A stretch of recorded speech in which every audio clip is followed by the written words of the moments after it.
اقوام متحدہ کی جنرل اسمبلی کے سالانہ اجلاس کے دوران اسرائیلی وزیر اعظم بنجامن نیتن یاہو کو اس وقت سخت مخالفت کا سامنا کرنا پڑا جب درجنوں ممالک نمائندے ان کا خطاب شروع ہوتے ہی ہال سے واک آؤٹ کر چلے گئے۔ جیسے ہی نیتن یاہو تقریر کے لیے اسٹیج پر آئے، کئی ممالک کے سفیروں اور نمائندوں نے احتجاجاً اپنی نشستیں چھوڑ دیں۔ ان ممالک میں ترکی، اردن، مصر، انڈونیشیا، ملیشیا، آئرلینڈ، جنوبی افریقہ، قطر، پاکستان، الجزائر اور کئی یورپی اور افریقی لاطینی امریکی ممالک شامل تھے۔ واک آؤٹ کرنے والوں کے ہاتھوں میں فری فلسطین سیز فائر جیسے پلے کارڈ بھی موجود تھے۔ اپنی تقریر میں نیتن یاہو نے کہا کہ اسرائیل کو اپنا کام مکمل کرنا ہوگا۔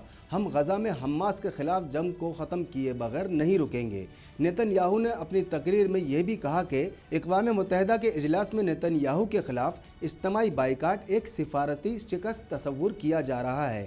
یہ عمل ظاہر کرتا ہے کہ عالمی برادری میں اب اسرائیلی پالیسیوں کے خلاف برداشت ختم ہوتی جا رہی ہے۔